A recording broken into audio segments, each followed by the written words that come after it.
그래서 논문 트랙은 논문을 쓰는 과정이라기보다는 지도 교수님 컨택부터 논문 세미나, 그리고 외부 학회 발표, 학위 청구 논문 작성과 최종 제출까지 여러 단계가 이어지는 과정인데요. 오늘 세미나에서는 각 학기별로 무엇을 준비해야 하는지, 그리고 실제로 놓치기 쉬운 부분들을 중심으로 설명해 드리고자 준비를 해 보았습니다.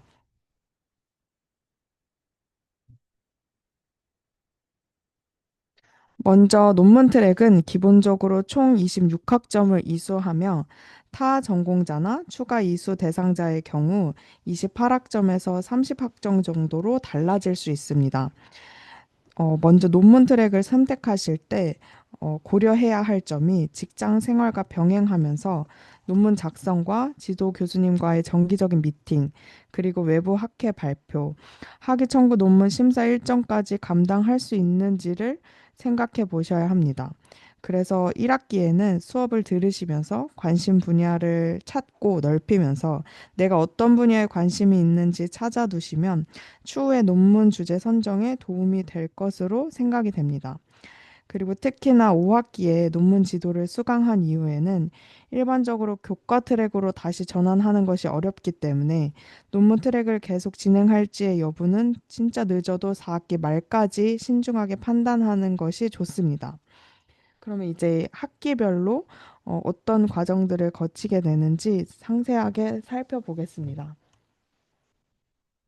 먼저 2학기는 지도 교수님을 컨택해야 합니다. 논문 트랙을 준비하실 때 가장 먼저 해야 할 점이 본인의 관심 분야와 연구 방향을 간략히 정리하는 것인데요. 처음부터 완벽하게 완성된 주제를 가져갈 필요는 없지만 최소한 어떤 문제를 연구해보고 싶은지 정도는 교수님께 설명드릴 수 있어야 합니다. 그래서 이러한 방향이 정해졌다면 이 주제와 잘 맞는 이제 교수님을 찾아야 합니다. 보통 저희 대학원 홈페이지에 교수진 소개를 보거나 혹은 기존 학위 논문이 어떻게 작성되어 있는지 저희 고려대학교 도서관에서 검색해 보시는 것을 추천드립니다. 또는 선배님들의 경험담을 통해서 교수님들의 지도 방식이나 성향을 미리 파악해서 교수님을 컨택하시는 것도 도움이 됩니다. 이렇게 교수님을 정하셨다면 2학기 종강 전후로 미리 컨택 메일을 드리는 것이 좋습니다. 메일에는 자기소개와 현재 직무, 그리고 관심 있는 논문 주제를 뭐 한 페이지 이내로 깔끔하게 정리해서 첨부 파일로 첨부해서 같이 송부드리면 됩니다.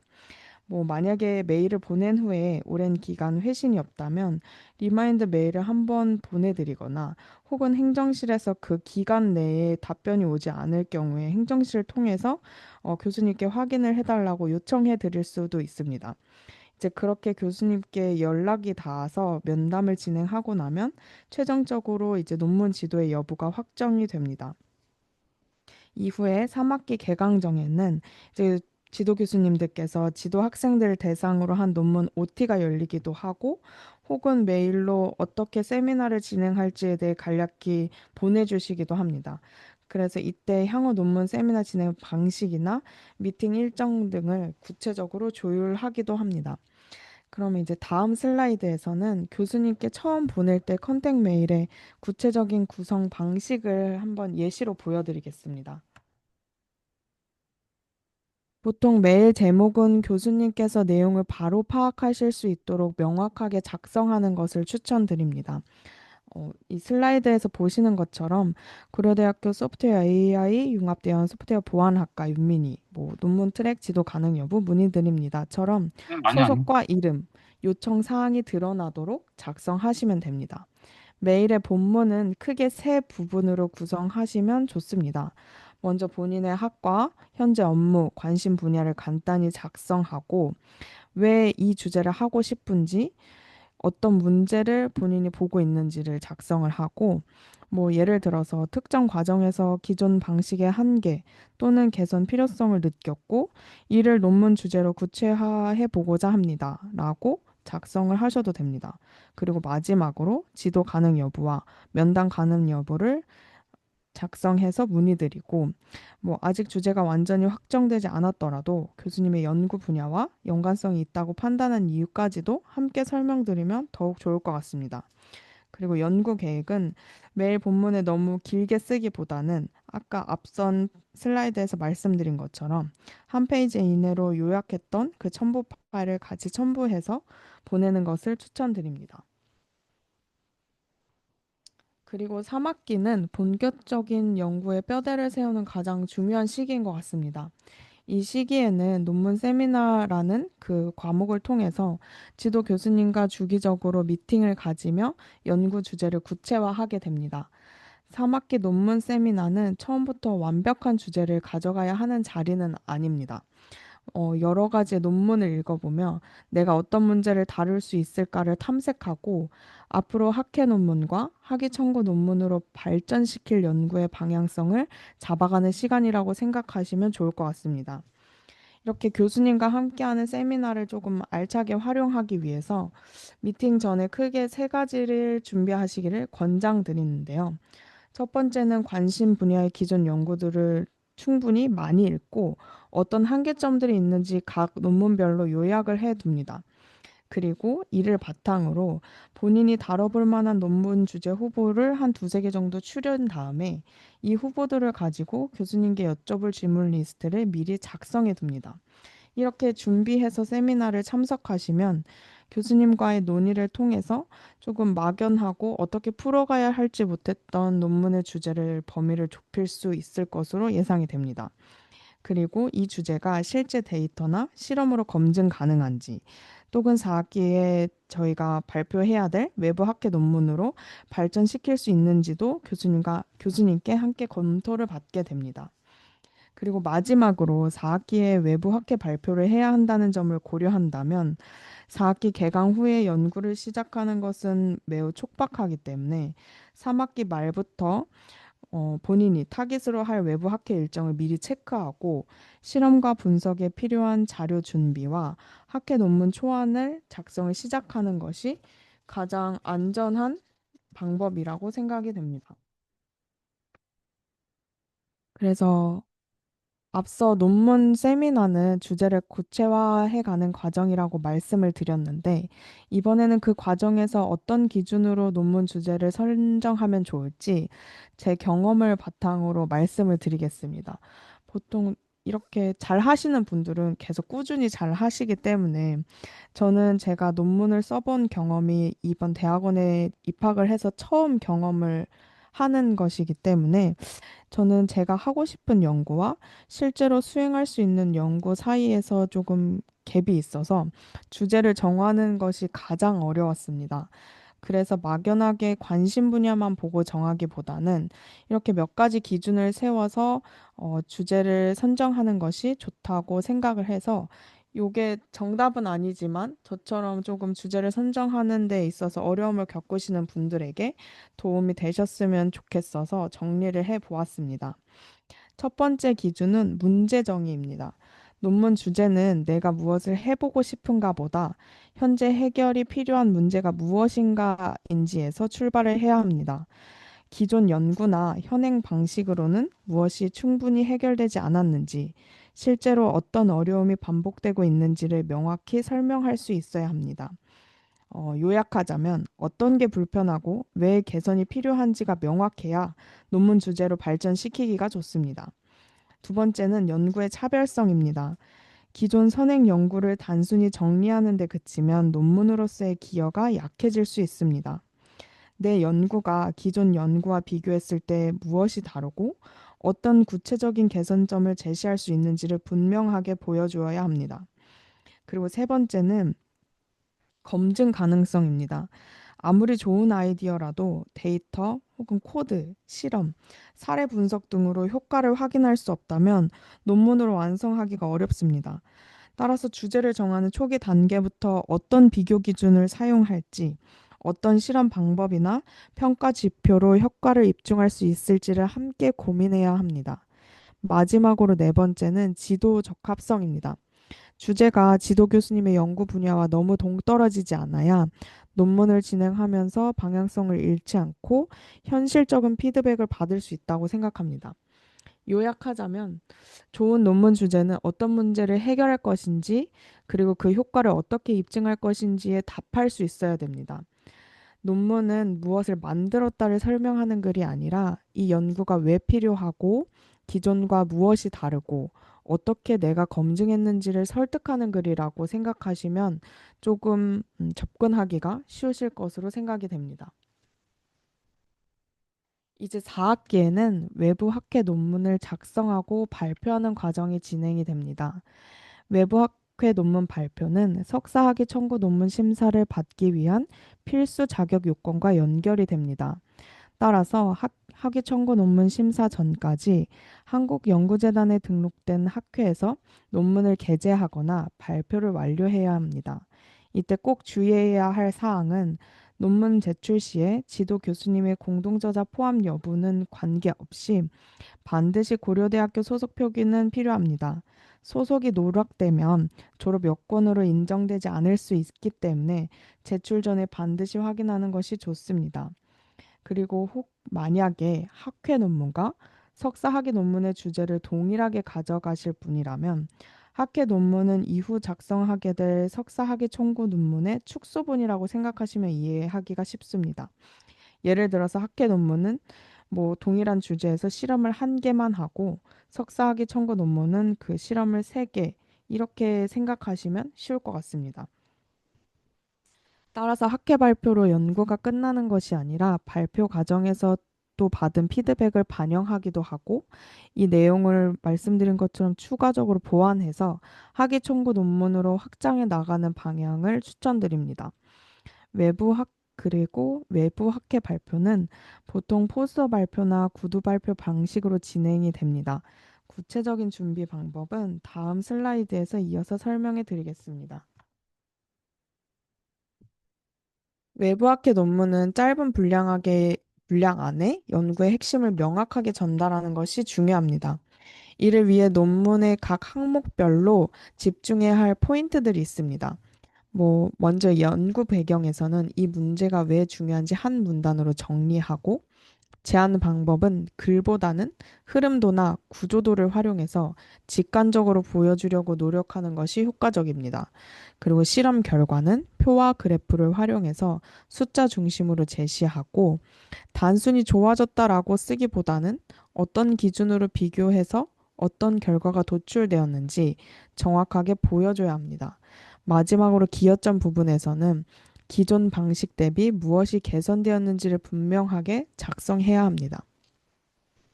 이렇게 논문을 작성한 후에 발표 방식을 선정해야 되는데요. 크게 포스터 발표와 구두 발표가 있습니다.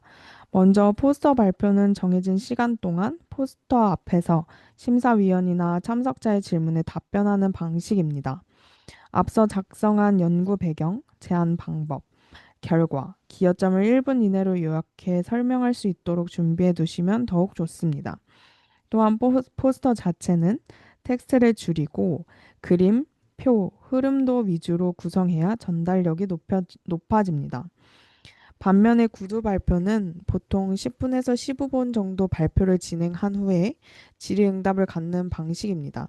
좌장이나 청중의 질문이 들어올 수 있기 때문에 예상 질문 리스트를 미리 뽑아 대비하는 것도 추천드립니다. 마지막 5학기에는 본격적으로 학위 청구 논문을 완성하고 심사를 받게 됩니다. 이 슬라이드에서 가장 눈여겨보셔야 할 부분은 5학기 일정이 생각보다 매우 빠르게 진행된다는 점입니다. 보통 1학기에는 4월, 그리고 2학기에는 10월 셋째 주쯤에 심사 신청이 진행이 되는데요. 심사 신청 이후부터는 최종본 작성, 발표, 심사위원 피드백 반영, 그리고 도서관 업로드까지 쉴 틈 없이 연속적으로 이어집니다.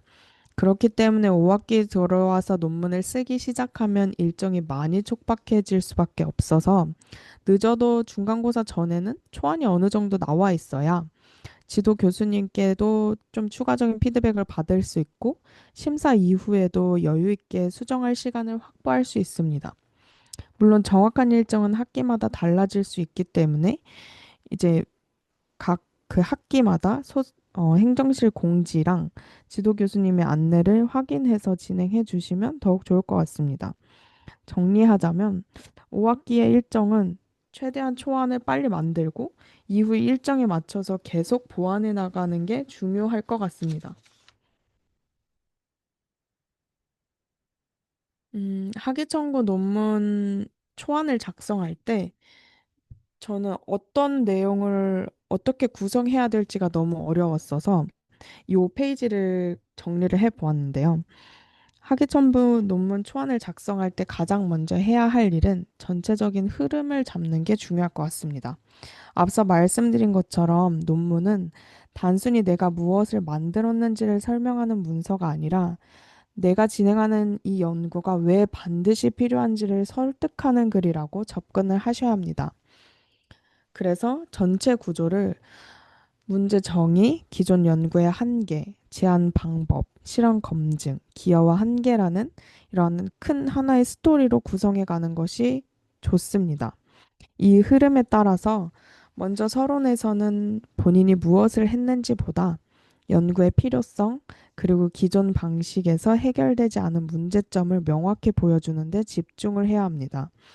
관련 연구 역시 단순히 남의 연구를 나열하는 데 그치지 말고 기존의 연구들이 내 연구와 어떤 차별점이 있는지 비교하는 방식으로 서술하는 것이 필요합니다.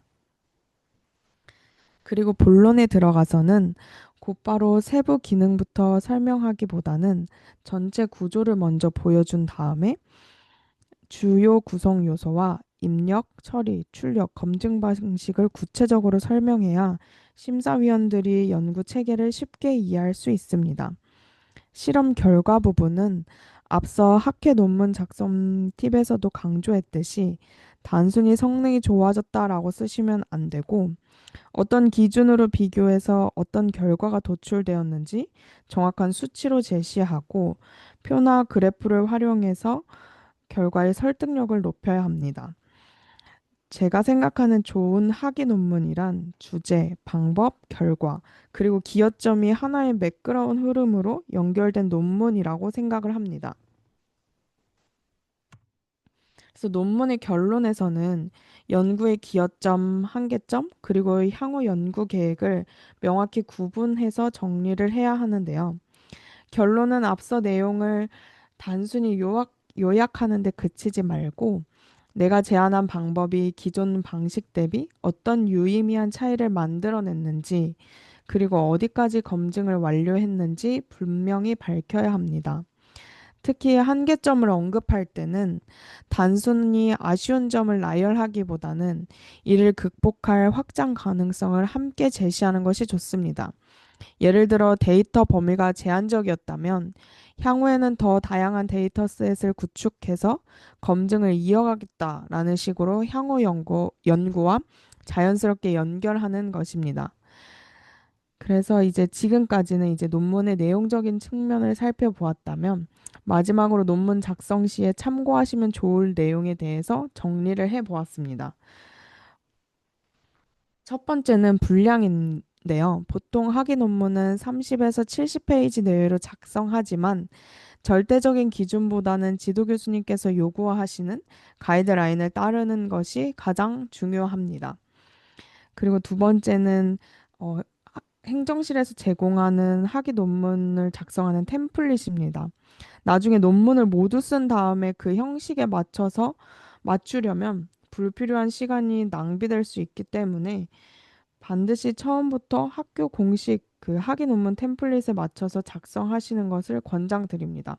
그래서 이 양식에 맞춰서 어, 참고 문헌까지도 작성하는 것을 권장드립니다. 저는 그 참고 문헌을 작성할 때 별도의 툴을 사용하지 않고 이 템플릿에 맞춰서 그 참고 문헌을 정리해 두었습니다. 그리고 세 번째는 표절 검사입니다. 표절률은 보통 10% 미만을 어, 작성을 하고 그런데 이제 학교나 교수님의 기준도 또 별도이기 때문에 그거에 맞춰서 작성을 하시면 됩니다. 그런데 최근에는 GPT 탐지율이라는 게 생겨서 요 GPT 탐지율을 낮추기 위해서 문장을 억지로 변경하는 경우가 종종 있습니다. 그런데 이게 내가 작성한 문장도 걸리기도 해서 그러다 보면은 전체적인 글의 논리적인 흐름과 작성 의도까지도 막 변경을 하게 되더라고요. 그래서 그러한 의도는 유지를 하는 것이 조금 중요할 것 같습니다. 저는 마지막에 최종 논문을 제출할 때 이 GPT 탐지율이 한 15% 이내였어서 그냥 최종 제출을 했습니다. 그래서 이렇게 논문 작성을 무사히 마치셨다면 이제 심사를 접수하고 발표를 준비할 차례입니다. 학위청구 논문 심사를 접수하기 전에 먼저 종합시험 합격, 그리고 이수학점이 충족되었는지, 외부 학회 발표를 모두 충족을 했는지를 충족이 되어야만 심사 접수가 가능하기 때문에 이 세 가지 요건을 모두 만족했는지를 확인을 하셔야 합니다. 그리고 접수에 필요한 서류는 이제 이 슬라이드에 작성해 놓은 것과 같고, 세부 양식은 또 학기마다 달라질 수 있으니 제출 전에 반드시 행정실 공지를 확인하시기 바랍니다. 근데 이제 하나 특이한 점이 학위청구 논문 심사위원 추천서라는 게 있는데, 요거는 이제 지도 교수님께서 심사위원분들을 지정을 해주시기 때문에 지도 교수님과 사전에 꼭 상의를 드려야 합니다. 이렇게 심사 접수가 마무리되면 지도 교수님과 심사위원분들의 참석 가능 일정을 취합해서 최종 발표일을 확정을 합니다. 그래서 이렇게 발표일이 확정되고 나면 본격적인 준비에 들어가는데요. 먼저 포스터 발표 일주일 전에는 완성된 논문 초안을 심사위원 교수님들께 메일로 보내드려야 됩니다. 이때 매일 본문의 논문의 핵심 요약본을 간단히 작성해서 보내드리면 교수님들께서 훨씬 수월하게 검토하실 수 있습니다.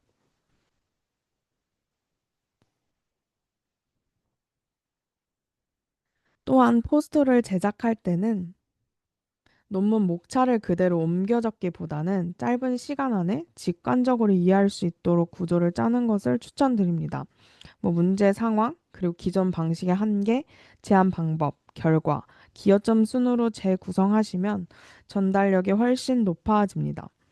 마지막으로 유의하실 점이 포스터 발표 당일에는 심사위원 교수님들의 서명을 받아야 하는 이제 인준지와 학위 청구자 포스터 발표 확인서를 잊지 말고 꼭 출력해서 지참하시길 바랍니다.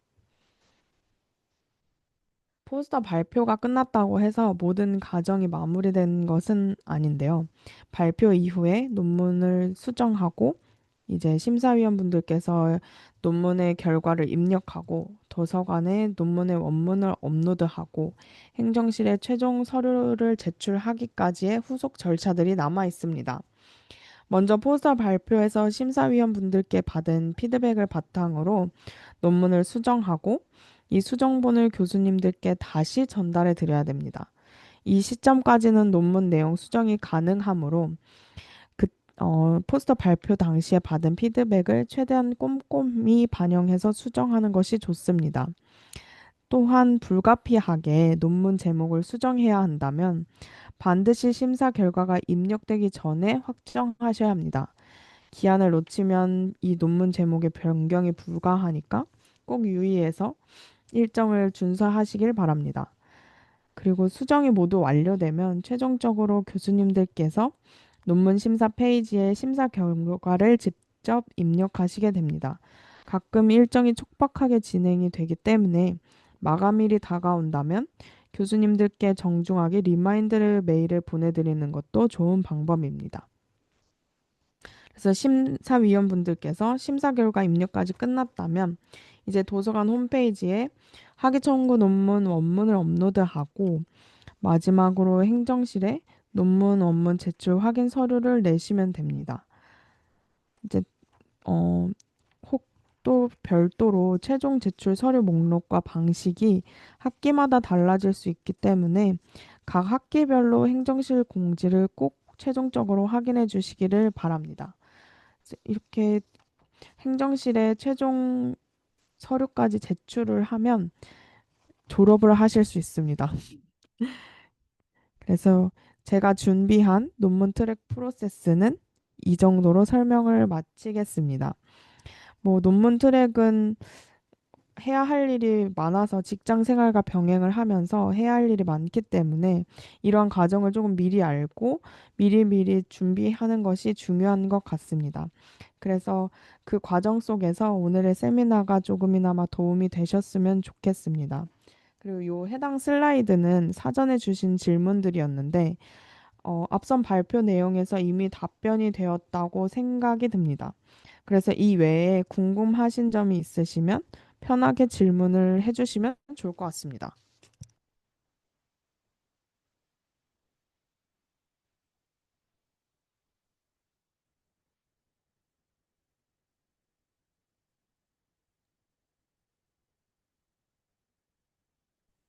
네, 혹시 추가로 질문 사항이 있으실지 한 넉넉하게 한 30초 정도 대기 시간을 좀 가지고 나서 없으실 경우에는 네, 혹시 있으실까요? 혹시 들리시나요? 네, 들립니다. 아, 예, 안녕하세요. 저 하정민인데요.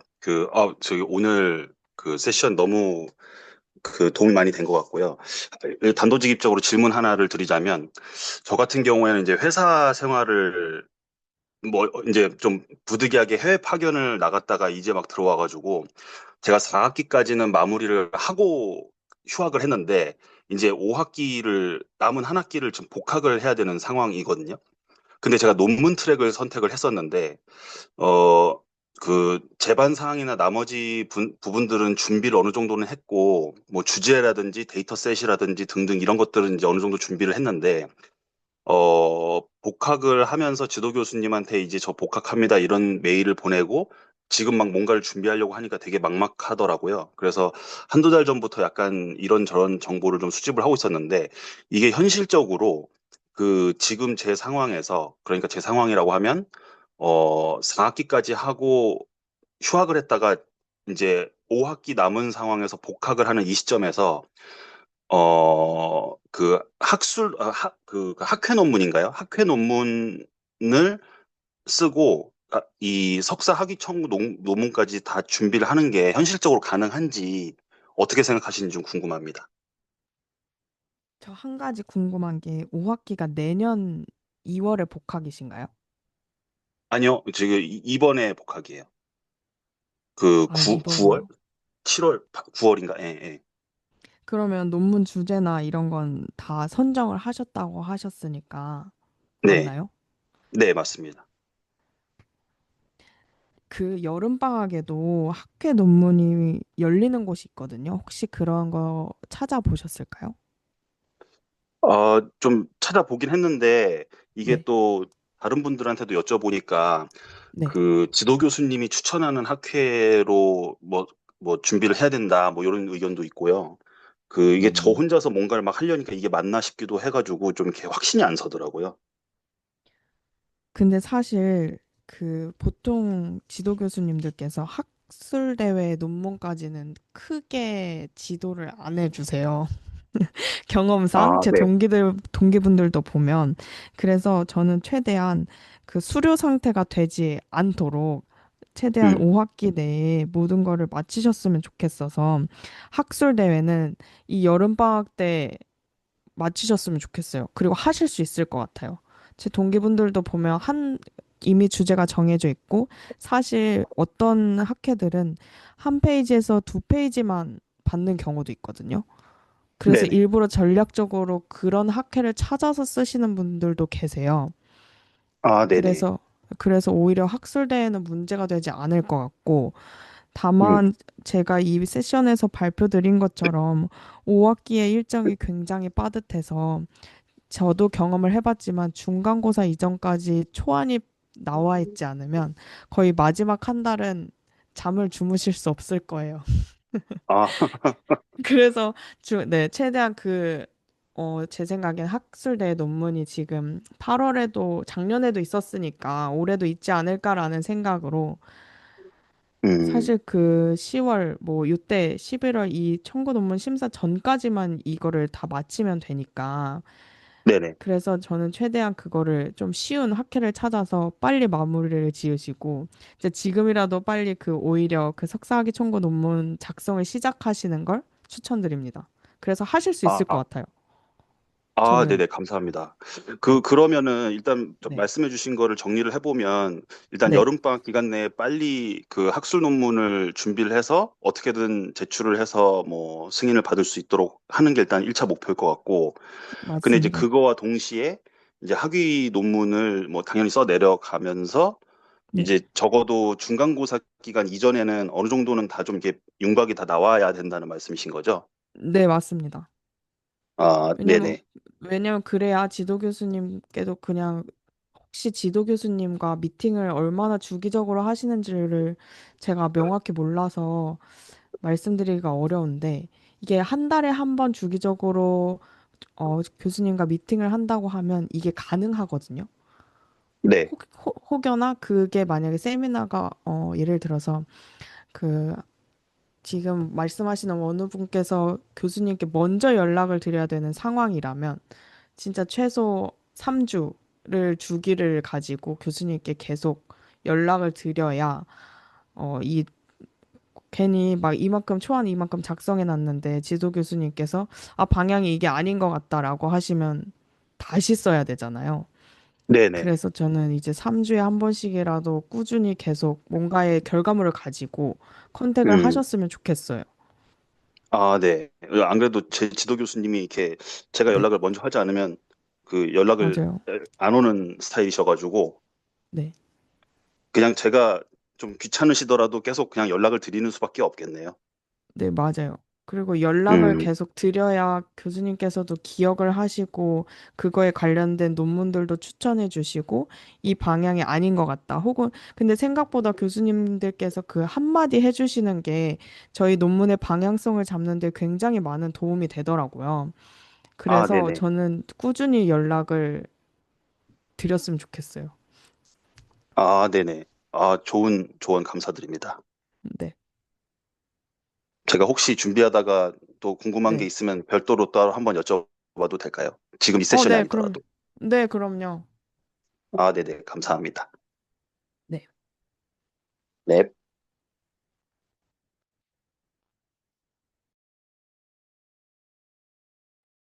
그러면 저 채팅에 있는 것부터 읽어볼게요.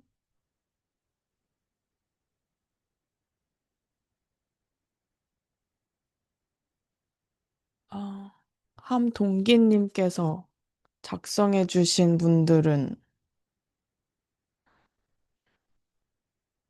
이게 사실 특수대학원 학생을 지도해 보신 적 없는 교수님들께 컨택을 하는 게 장점이 있고 단점이 있거든요. 장점은 일반 대학원처럼 그렇게 빡세게 대학원 생활을 해보실 수 있는데 단점은 졸업을 못 하실 수도 있어요. 그래서 보통은 그 저희 동기들이나 선배님들은 특수대학원 학생을 지도해 보신 적이 있는 분들한테 그렇게 하더라고요. 그래서 제 주변에서 특수대학원 학생을 지도해 보신 적이 없는 교수님께 지도 교수 컨택을 하신 분은 없었습니다. 그리고 교수님 리스트가 따로 있는 것은 아닌데 약간 저희 그 특수대학원 내에 교수님 속에 있는 분들한테만 컨택을 하는 경우가 많아요. 그래서 요거는 조금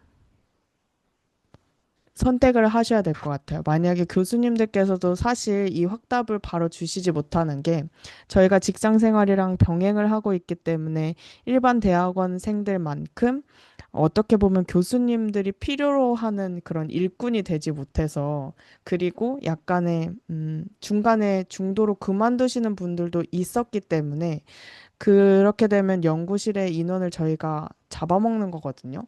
그러면 그 학기에는 그 학생을 또 받을 수 없어서 교수님들께서 고민이 많으실 거예요. 그래서 조금은 뭐 그렇게 컨택 메일을 하시는 게 좋긴 한데, 그래도 특수대학원 학생을 지도해 보신 적이 있는 교수님들께 조금 더 컨택을 하시는 걸 권장드립니다.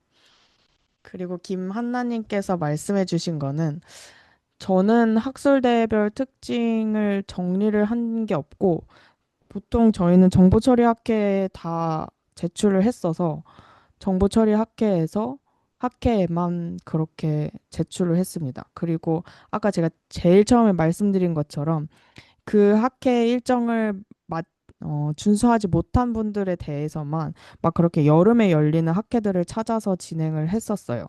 근데 그런 학회들은 보통 그 정보처리 학회랑 다르게 동영상 발표도 많았고 온라인 발표도 많았고 그리고 뭐 한 페이지 그리고 혹은 2페이지 이내로 이렇게 작성만 해도 되는 경우들이 많았어서 네. 그래서 딱히 저는 학술대별 특징을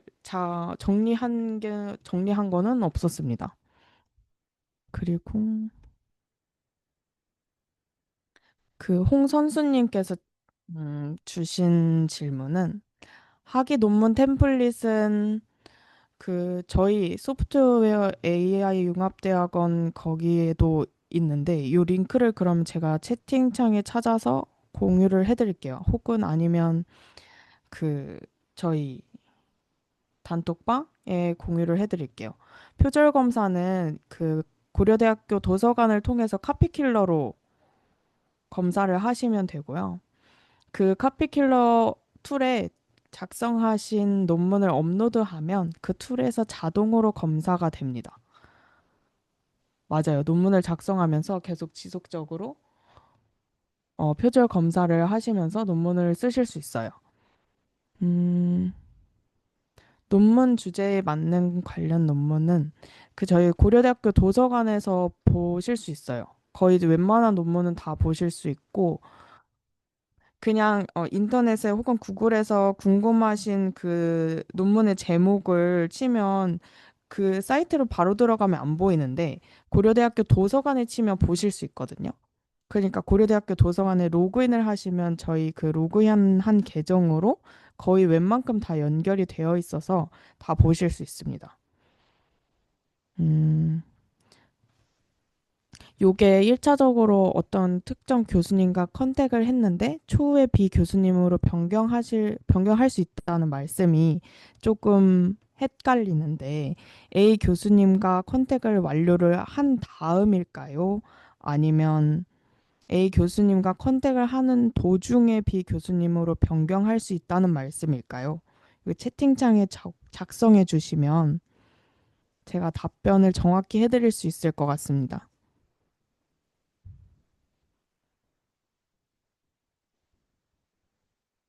조금 15분까지 기다려 볼까요? 1분만 기다려 보겠습니다. 그럼 그동안에 김한나님께 말씀드리면, 네, 저는 제 PDF가 도움이 되신다면 얼마든지 드리겠습니다. 아니면 이거 그 총학생회 분들이랑 의논을 해서 이 세션이 끝나면 저희 단체방에 올려도 돼서 그거 한번 여쭤보고 공유 드리겠습니다. 그러면 네.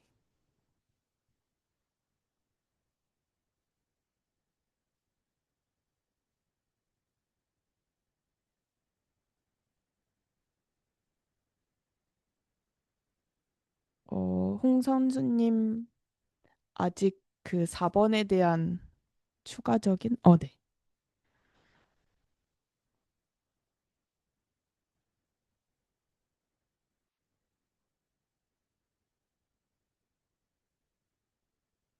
저 이게 궁금한 게 그 주제에 따라서 교수님이 완전 달라지셔야 되나요? 이 다른 교수님께 논문 지도를 받을 수 있는지를 여쭤보시는 게 맞는 거죠?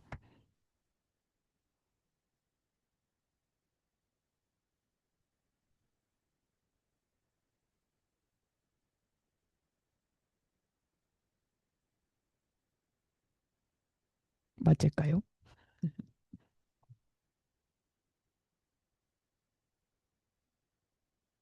음,